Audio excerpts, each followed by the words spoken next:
बिस्मिल्लाहिर्रहमानिर्रहीम। अस्सलाम वालेकुम। वेलकम बैक टू स्पेशल खाने। तो जी आज मैं आप सबके लिए समर स्पेशल में मसाले वाली बेसन की रोटी बनाने की रेसिपी शेयर करूंगी और ये इतनी मज़ेदार चटपटी करारी होगी कि आप पिज़्ज़ा, बेसन वाला नान, पराठा, कचौरी सब भूल जाएंगे। इसको बनाना भी इतना आसान होगा कि आपको सख्त गर्मी के दिनों में किचन में चूल्हे के सामने भी ज़्यादा टाइम के लिए खड़ा होने की ज़रूरत नहीं पड़ेगी। सुबह का नाश्ता हो या फिर दोपहर और शाम का खाना, किसी भी टाइम पर आप इन्हें बनाकर खा सकते हैं। और इन बेसन वाली रोटियों की खास बात तो ये कि अलग से सालन बनाने की भी ज़रूरत नहीं पड़ेगी। सिर्फ एक बेसन की रोटी हो और साथ में लस्सी का गिलास हो तो अल्हम्दुलिल्लाह, और क्या चाहिए। तो चलिए आइए फिर जल्दी से बेसन वाली रोटी को बनाना स्टार्ट कर लेते हैं। बेसन की ये मज़ेदार सी रोटी को बनाने के लिए सबसे पहले तो हमें चाहिए बेसन। ये मैं ले रही हूँ 1.5 कप। बेसन को मैंने छान कर लिया है।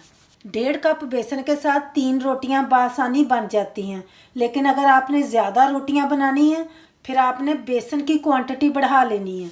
अब यहाँ पर मैंने एक मीडियम साइज़ का अनियन लेकर तो उसको स्लाइसिस में काट लिया है। प्याज को हमने थोड़ा सा खोल लेना है ताकि लच्छे सेपरेट हो जाएं।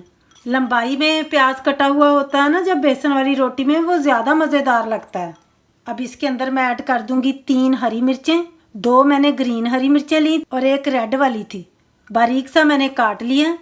इनको हमने ऐड कर लेना। बेसन वाली रोटी ज़रा मिर्च मसालों के साथ ही अच्छी लगती है।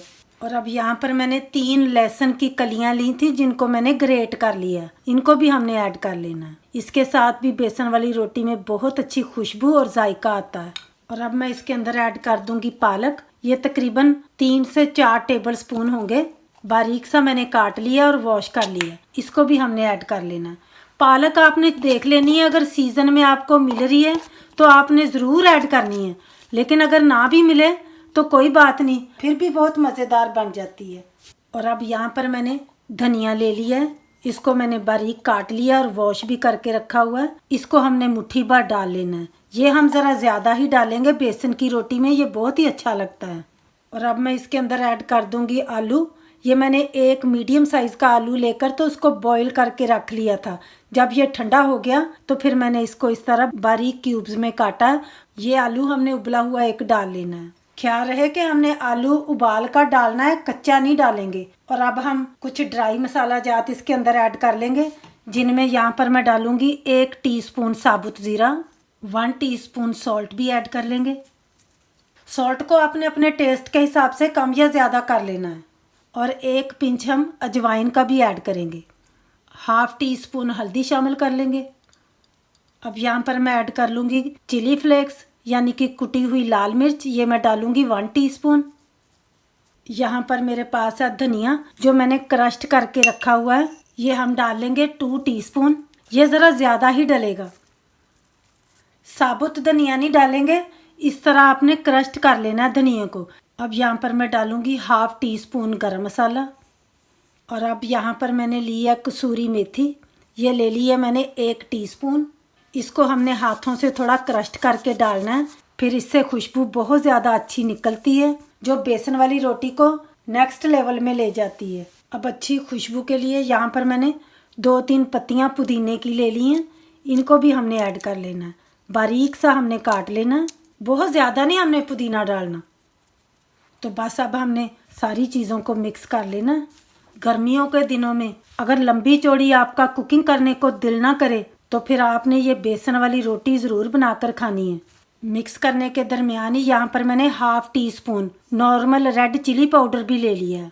इसको भी हमने ऐड कर लेना। अब यहाँ पर मैंने तकरीबन 1 गिलास पानी ले लिया है और हमने थोड़ा थोड़ा पानी ऐड करते जाना है और इसको मिक्स करते जाना। एक ही दफ़ा हमने सारा नहीं पानी ऐड कर लेना, क्योंकि हमने पानी की कंसिस्टेंसी का भी ख्याल रखना है।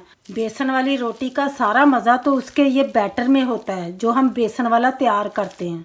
जितना ये मज़ेदार तैयार होगा बेसन वाली रोटी भी उतनी ही ज़्यादा मज़ेदार लगेगी।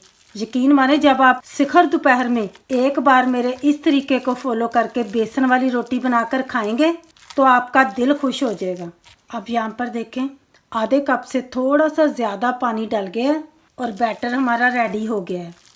लेकिन ये एक्यूरेट पानी की मेजरिंग नहीं है, डिपेंड करता है बेसन पर कई दफ़ा बेसन ज़रा ज़्यादा पानी लेकर सोख होता है। इसको हमने कवर कर लेना और इसको हमने 10 से 15 मिनट तक रेस्ट के लिए छोड़ना है। अब तकरीबन 15 मिनट बेसन को रेस्ट देने के बाद अब माशाल्लाह से आप देख सकते हैं जो हमने प्याज इसके अंदर डाला था उसने अपना पानी भी रिलीज़ कर दिया, जिसकी वजह से बेसन थोड़ा सा सॉफ्ट भी हो गया। बस इसी तरह का हमने बेसन रखना है। मैंने सॉल्ट को थोड़ा सा चेक किया तो मुझे कम लग रहा था, तो 1/4 टीस्पून में मज़ीद सॉल्ट का ऐड कर रही हूँ। आपने भी वहाँ मिर्च मसालों को चेक कर लेना है, कम लगे तो आप डाल सकते हैं। बस ये बेसन वाला बैटर अब रेडी है रोटी पर लगाने के लिए। अब यहाँ पर मैंने गूंदा हुआ आटा ले लिया। नॉर्मली आटा है जो मैं डेली घर में रोटी बनाने के लिए गूंथती हूँ। क्योंकि मैं 3 बेसन वाली रोटियाँ बना रही हूँ तो मैं 3 पेड़े ले लूँगी। पेड़े का साइज़ भी हमने नॉर्मल ही रखना है जो हम रोटी के लिए रखते हैं। पहले अब हमने एक रोटी को बेल लेना है।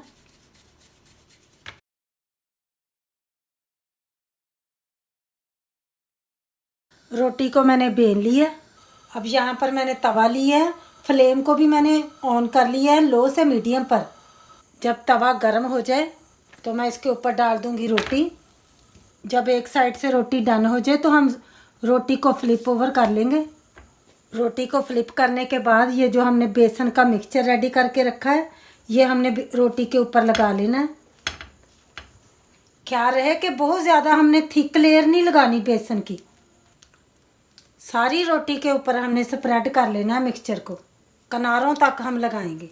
बहुत आसानी से ये देखें लग रहा है। आप चाहें तो आप स्पून के साथ लगा लें या इस तरह अगर छोटा सा स्पैचुला है तो और भी ज़्यादा आसानी से ये रोटी के ऊपर लग जाता है मिक्सचर। अब थोड़ा सा हमने रोटी को सेक लगा लेना ताकि ये जो मिक्सचर है ये थोड़ा सा फर्म हो जाए।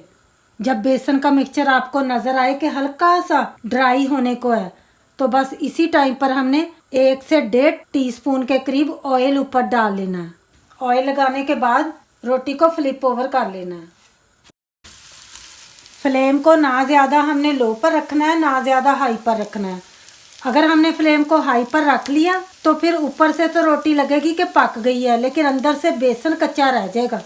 अब इस साइड पर भी हमने 1 से 1.5 टीस्पून के करीब ऑयल लगा लेना है।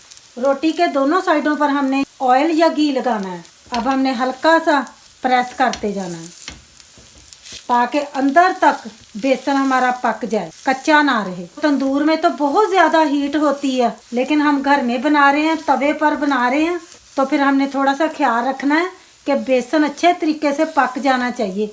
बस इस तरह आपने स्पैचुला ले लेना और इसको प्रेस करते हुए घुमाना है रोटी को। बेसन वाली सारी साइडें अच्छे तरीके से पक जाएं। आपने फिक्र नहीं करना, ये बेसन जो हमने रोटी के ऊपर लगाया है ये उतरेगा नहीं। इस तरह जब हम प्रेस करते जाएंगे वो स्टिक होता जाएगा रोटी के ऊपर। अब हमने फिर से रोटी को फ्लिप कर लेना। माशाल्लाह से देखें, सुबहान अल्लाह, रोटी की लुक ज़रा चेक करें, माशाल्लाह कितनी प्यारी लग रही है। अब हमने इस साइड को भी थोड़ा सा इस तरह प्रेस करते जाना, रोटी को घुमाते जाएंगे। इतना ये मज़ेदार रोटी लगती है ना कि आप पिज़्ज़ा भूल जाएंगे, आलू वाला नान और बेसन वाला नान भी भूल जाएंगे। ये प्रॉपर मील है। आप चाहें तो आप इसको नाश्ते के टाइम पर बनाएं, लंच के टाइम पर बनाएं या डिनर के टाइम पर बनाएं। अब माशाल्लाह से देखें, बेसन वाली रोटी हमारी बन के रेडी हो गई है। इतनी ये मज़ेदार बनी है, क्रिस्पी और करारी भी है। बस इसी तरह हमने दूसरी रोटियों को भी तैयार कर लेना है।